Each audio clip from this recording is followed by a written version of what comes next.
옛날 깊은 산 속에 은빛 털을 가진 여우가 살았어요. 이 여우는 지혜로운 존재였고, 그래서 이 산짐승들로부터 숲의 수호자로서 역임을 받을 정도로 참으로 지혜로운 여우였다고 합니다. 그런데 그 근처 마을에는 탐심이 많은 이 사냥꾼이 살았어요. 그런 사람들에게 은빛 여우에 관한 소문을 듣자 은빛 여우를 잡아 팔면 큰 돈을 벌겠다라는 생각에 바로 여우를 잡아야겠다라는, 사냥해야겠다라는 결심을 하게 되죠. 어느 날 사냥꾼은 숲 깊숙이 들어가서 헤매이다가 결국 은빛 여우를 발견하게 됩니다. 하지만 웬만한 동물들은 사냥꾼이 이렇게 닥치면 도망가게 되는데, 이 은빛 여우는 도망가지 않고 오히려 사냥꾼 앞에 당당히 서서 이렇게 말하는 거예요. 나는 너에게 해를 끼친 적이 없는데 너는 왜 나를 잡으려 하느냐라고 이렇게 당당하게 여우가 물은 거예요. 옛날 여우는 말도 했었나 봅니다. 그러면서 사냥꾼이 비웃으면서 이렇게 얘기하는 거예요. 잘 들어보세요. 세상이 이익대로 돌아가는 것을 너는 모르느냐? 그러니까 세상이 내 이익대로 세상이 움직여지는 거야. 따라서 내게 필요하면 그것이 이유가 되는 거야 라고 사냥꾼이 은빛 여우에게 얘기를 한 거예요. 여우는 한참을 이 사냥꾼을 바라보다가 마지막으로 이렇게 말했어요. 네 욕심이 네 발목을 잡는구나. 이 말이 끝나자마자 사냥꾼이 총을 겨누는 순간 사냥꾼이 서 있던 땅 밑이 땅으로 가라앉는 거예요. 알고 봤더니 사냥꾼이 서 있는 곳이 늪이었던 겁니다. 다시 말해 은빛 여우에게 정신이 팔려 현재 자기가 서 있는 땅이 늪인지조차도 몰랐던 그런 상황이 된 것이죠. 그가 몸부림쳐 보지만 늪은 깊어져 가고, 여러분 몸부림치면 어떻게 늪은 더 빨리 빠져가지 않습니까? 그리고 그때 은빛 여우가 조용히 말했어요. 사람이 욕심으로 사냥을 시작하면 결국 사냥당하는 것은 너의 마음이다 라고 말하면서 사라졌다는 거예요. 사냥꾼은 간신히 늪에서 빠져나와 내가 욕심대로 살려고 했다가 죽을 뻔했구나 라는 후회를 하게 됩니다. 그날 이후로 절대 탐욕을 부리면서 사냥하는 일이 이 사냥꾼에게는 없었다고 해요. 그리고 그는 노년이 되었을 때 한자리에 모인 가족들과 손주들에게 늘 이야기를 들려주면서 이렇게 얘기했대요. 여러분 잘 아는 이야기죠. 인과응보는 항상 이런 거야 라고 인과응보에 대한 설명을 할 때마다 자기가 경험했던 이 이야기를 들려줬다는 거 아니겠습니까? 세상은 공평하지 않는 것처럼 보여도 결국 사람은 자기 마음에 뿌린 대로 거두게 된다는 것이죠. 이게 인과응보죠. 사랑하는 여러분, 인과응보를 불교 용어로만 이해하는 우리 교인들이 많이 있어요. 근데 그렇지 않다라는 거예요. 왜냐하면 우리 성경도 인과응보를 가르치기 때문에 그렇습니다. 대표적인 말씀이 있죠. 갈라디아서 6장 7절입니다. 화면에 보시면 스스로 속이지 말라. 하나님은 업신여김을 받지 아니하시리라. 그 다음에 같이 읽습니다. 시작. 사람이 무엇으로 심든지 그대로 거두리라. 라는 이러한 인과응보의 사상과 정신을 성경은 구약에서도 여러 군절 가르치고 예수님 또한 가르쳤고 많은 사도들 역시 이처럼 가르쳤다라는 것을 우리가 기억하실 겁니다. 그리고 제일 중요한 것은 보응의 근원, 이 인과응보에 있어서 이 보응의 근원이 하나님이시라는 거예요. 이는 자기 백성을 벌주기 위한 목적에서 인과응보를 하는 것이 아니라, 여러분 잘 들으세요. 회개와 은혜의 목적으로 자기 백성을 구원하기 위해 사용하시는 점에서 불교의 인과응보와 기독교의 인과응보는 차이가 있다는 점을 말씀드린 것이죠. 따라서 여러분 이거예요. 지금의 내 삶의 모습이, 나의 결과는 과거의 그에 따른 원인에서 출발했다라는 거죠. 그 결과로서 현재의 모습이 내 모습인 거예요. 열심히 과거에 있어서 미래를 준비했다면 지금의 모습이 좋았을 것이고, 그렇지 않다면 과거가 내가 뭔가 부족했다라는 것을 깨달아야 한다는 것이죠. 오늘을 사는 여러분과 저는 다시금 이 부분을 생각할 필요가 있다라고 저는 믿습니다. 앞서 성경에 대한 이야기를 제가 들려드렸을 때에 성경은 자기계발서가 아니라고 말씀을 드렸어요.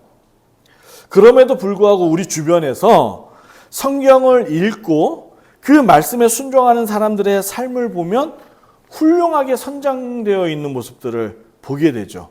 우리 여기 있는 청년들처럼요. 할렐루야? 아닌가요? 이유는 성경은 겸손을 가르칩니다. 그리고 이 겸손을 통해서 현재보다 더 나은 미래에 더 좋은 사람으로 살아가도록 성경이 가르치기 때문에 그래요. 그래서 성경을 읽어보면, 그리고 성경을 배우고 성경 속에서 말씀에 통하여 나의 삶을 깨우치다 보면 내 삶이 한층 더 발전해 있고 성장해 있는 것을 보게 되는 것이죠. 여러분, 무엇보다도 왜 그럴까요? 왜 그럴까요? 롤 모델이 예수님이기 때문 아니겠습니까? 할렐루야? 예. 우리의 롤 모델이 예수님이기 때문에 그래요.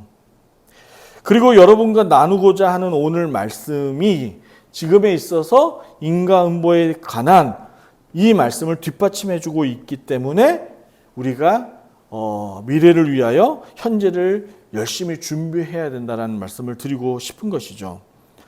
여러분, 인간은 과거의 역사를 통해 우리의 미래를 예측할 수 있습니다. 이처럼 과거의 이러한 사건들을 통해서, 오늘 말씀을 통해서 우리의 미래를 어떻게 준비하고 우리가 어떻게 말씀 앞에 순종해야 될지를 겸허히 받아들일 수 있게 되는 것이죠. 그런 점에서 오늘 말씀에 우리가 한번 좀 집중해 봤으면 좋겠습니다. 여러분, 오늘 말씀은 이런 이야기예요. 다윗 집안에 엄청난 사건이 일어났죠. 가족 간에 강간 사건이 일어난 겁니다. 그런데 이 강간 사건을 단순히 개인의 이탈로 보기에는 너무도 이 사건은 단순한 사건이 아니라는 거예요. 여러분, 다윗의 집안, 다윗의 나라, 곧 이스라엘은 단순히 이 세상의 여러 나라 가운데 나라가 아니라 무슨 나라라고 말씀드렸습니까? 하나님 나라인 거예요. 그러니까 다윗의 나라 이스라엘은 하나님의 나라를 보여주는 그림인 것이죠. 그런데 이 강간 사건은 하나님의 나라를 훼손하는 엄청난 이 사건이 되는 거예요. 다윗의 장남 암논은 이복 여동생 다말을 마음에 품고 짝사랑했습니다. 그러나 암논의 사랑은 진짜 사랑이라고 부를 수 없는 집착과 욕망에서 시작되었고, 그런 점에서 문제가 시작되는 것이죠. 성경은 암논의 상태를 다음과 같이 기록합니다. 여러분, 13장 2절입니다. 여러분의 목소리를 한번 읽어볼까요? 13장 2절 시작.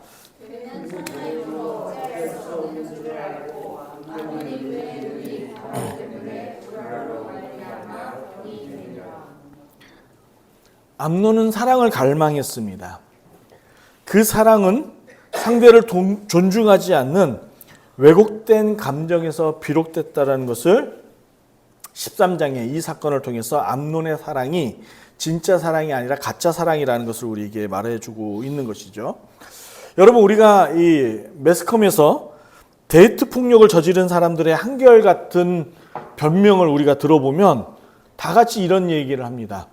상대를 너무 사랑해서 저지른 우발적 행동이라고 말하죠. 그러나 그 누구도 이를 정상적인 사랑의 방법이라고 말하는 사람은 아무도 없습니다. 결국 자기 마음을 올바르게 다스리지 못한 결과로서 병적인 집착과 탐욕이 불러온 범죄인 거죠. 범죄인 거예요. 지금 이 사건은 하나님 나라에서 범죄를 저지른 거죠. 사랑하는 여러분, 사랑은 고린도전서 12장 사랑장에 나와 있지만은 이 고린도전서 12장의 사랑이라는 것을 한마디로 정리하면 이런 거예요.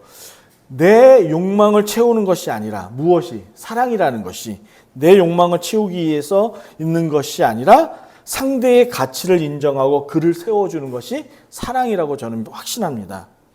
그런 점에서 암논의 병든 사랑은 결국 비극을 낳습니다. 다윗 집안을 풍비박산을 내버리는 엄청난 사건이 돼버린 것이죠. 따라서 결국 암논은 이복 여동생 다말을 자기 방으로 불러들여서 힘으로 제압하고 그녀에게 욕을 보입니다. 그리고 이 사건으로 말미암아 다말의 친오빠이자 암논의 이복 남동생 압살롬에게 암논은 살해당하는 이야기가 오늘 이 이야기의 전체적인 줄거리가 돼요. 여러분, 제가 이 말씀을 더 이어가기 전에 앞서 좀 다윗의 가계도를 여러분과 함께 좀 살펴봤으면 좋겠어요. 제가 이제 그것을 열심히 어저께 그려서 그림에 그려놨거든요. 보이세요? 이게 바로 여러분 사무엘 하 3장에서 여러분과 함께 봤어요. 그런데 글로 쭉 읽다 보니까 잘 이해가 안 되는데 제가 쉽게 이렇게 이제 그림을 그려놨습니다. 이스라엘의 여인 아히노압에서 이게 이제 첫 번째 부인입니다. 사실은 첫 번째 부인이 누구죠? 미갈. 사울의 딸 미갈이었죠. 그런데 여기서 보면 7장에서 미갈이 다윗이 예루살렘 성으로 법궤를 이렇게 끌고 이렇게 들고 오다가 옷이 벗겨지는 그런 장면이 있었어요. 그때 미갈이 어떤 행동을 취하죠? 다윗을 업신여기죠. 업신여깁니다. 그 이후로 다윗이 한 번도 미갈을 찾지 않았습니다. 그러니까 성경에서도 보면 미갈이 완전하게 다윗으로부터 외면당하고 살았다라는 것을 보게 되죠. 그래서 족보에도 보면 미갈이 와이프로 기록이 남아있지 않습니다. 그만큼 미갈에게 있는 그 저주가 엄청난 사건이었죠. 그래서 이스라엘 여인 아히노암이 첫째 부인이 됩니다. 거기서 누구가 낳죠? 암논이 납니다. 암논이 그러니까 다윗의 장남이자 맏아들이 되는 것이죠. 사랑하는 여러분, 장남인 암논은 일만 아니었다면 자연스럽게 다윗의 왕에 계승받는, 이어받는 아주 그 영순이 맏아들이 되는 거예요. 이렇게 보면 아시죠? 그러면 압살롬은 누구예요? 세 번째 부인에 있어서 난 자식인 거죠. 이렇게 이제 순서가 돼요. 지난번 설교에도 제가 이런 말씀을 드렸던 기억이 나는데 한 사람의 선택이 개인에게 영향을 줄 뿐만 아니라 그것이 공동체에게도 영향을 준다라고 말씀드렸어요. 그렇죠? 한 사람 때문에. 지금 이 암논의 사건은 개인에게도 이 불행이지만 결국에 공동체에게도 엄청난 이 사건이 되고 마는 겁니다. 암논의 어리석은 선택과 행동이 아버지 다윗 집안을 몰락으로 집어삼키는 엄청난 일이 돼버리죠. 이 장면은 그런 점에서 우리에게 도전을 주는 거예요. 야, 우리가 순간순간을 어떤 선택을 하면서 살아야 될지에 대한 도전이 되는 것이죠. 사랑하는 여러분,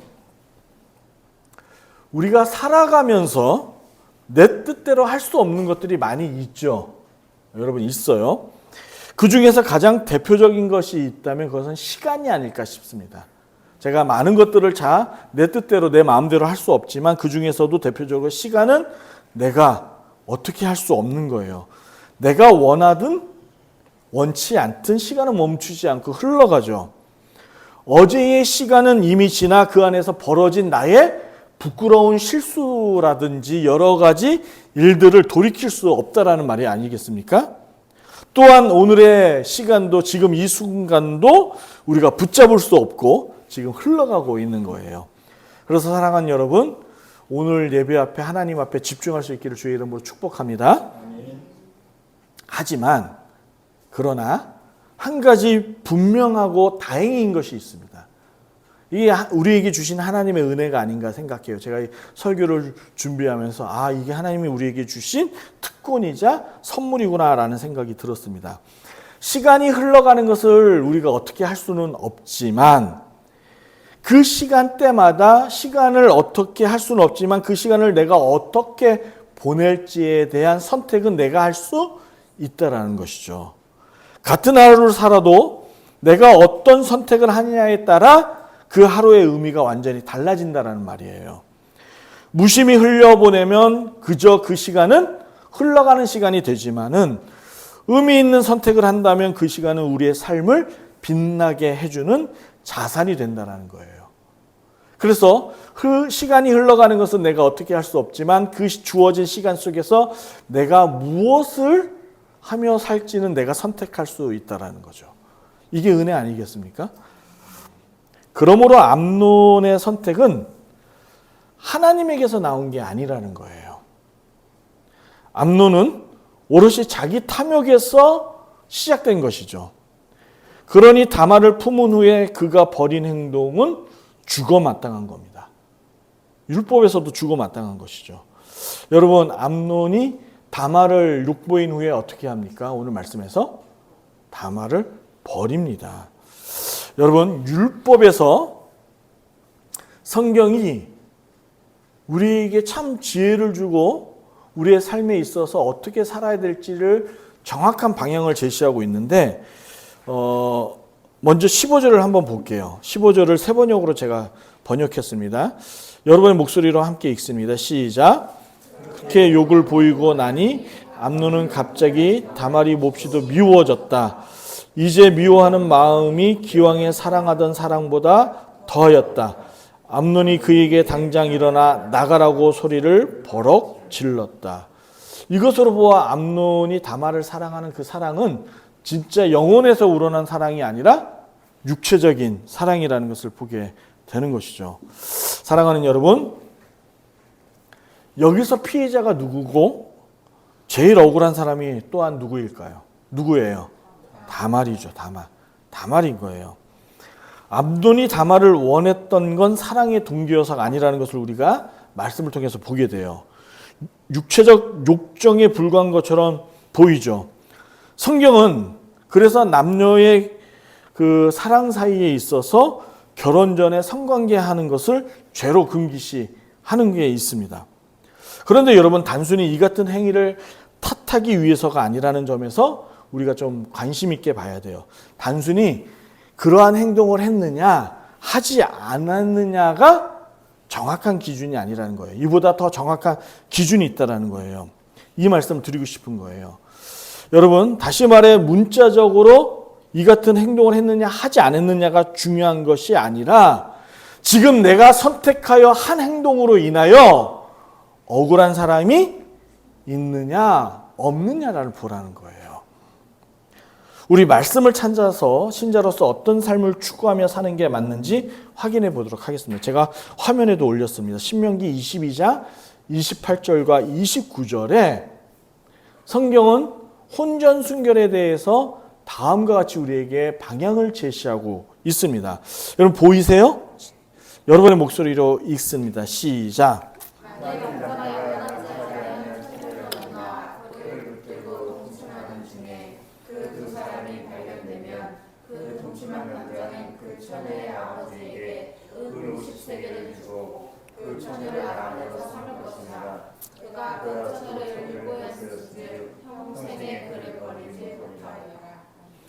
남녀가 불같은 사랑을 하여서 성경 말씀대로 살지 못하고 결혼 전에 부부의 연을 맺게 된 거예요.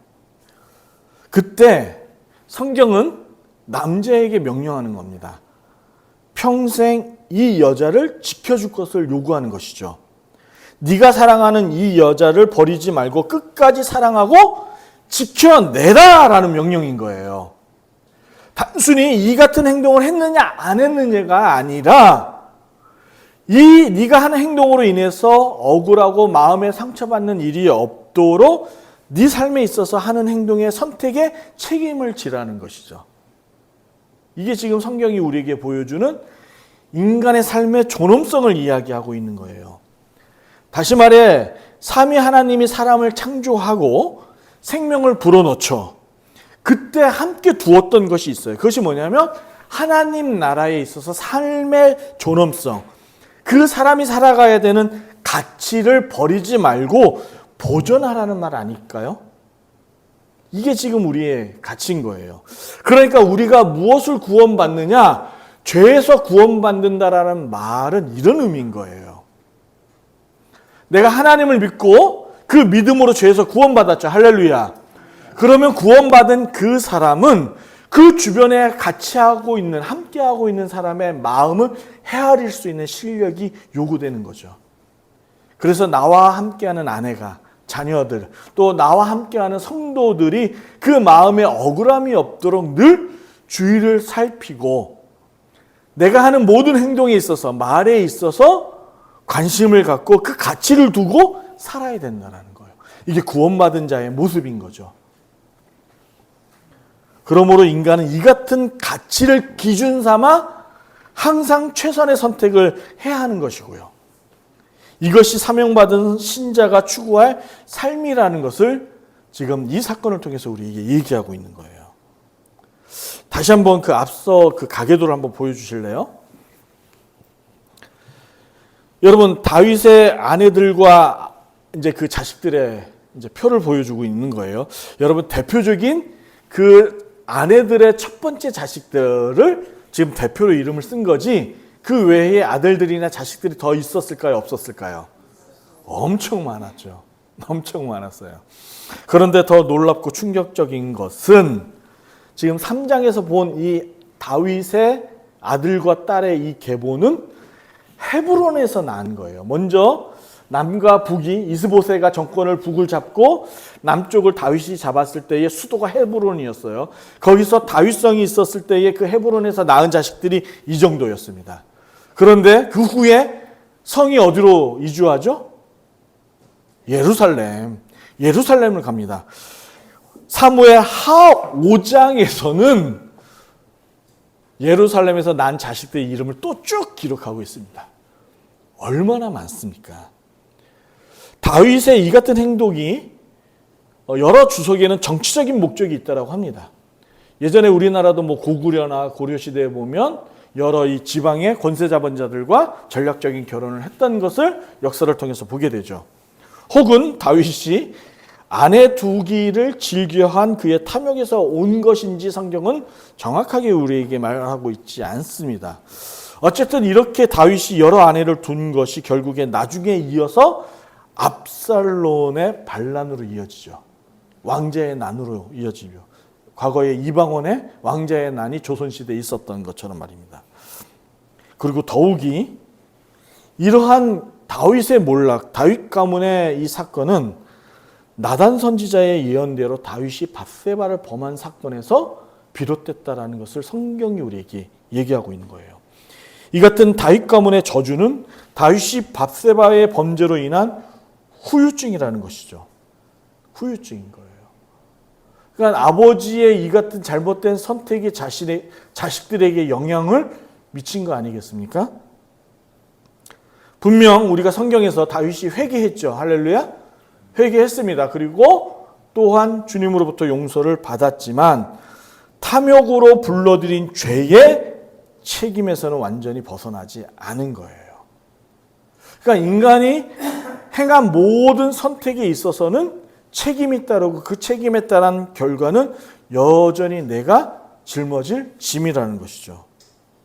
결론입니다. 사랑하는 여러분, 성경은 죄를 선택한 결과 얻게 된 삶이 얼마나 참혹하고 참담한 것을 지금 오늘 말씀 통해서 보여주고 있는 거예요.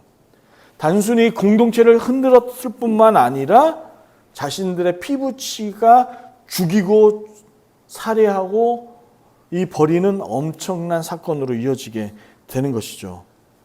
그리고 오늘을 사는 여러분과 저에게도 이 같은 선택을 되풀이하지 말라라고 오늘 말씀을 통해서 이야기하고 있는 거 아니겠습니까?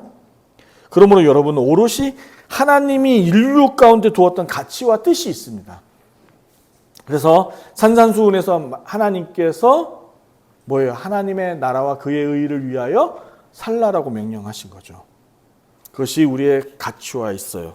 단순히 행동을 했느냐 안 했느냐가 우리의 가치가 아니라 그 안에 담고 있는 거예요.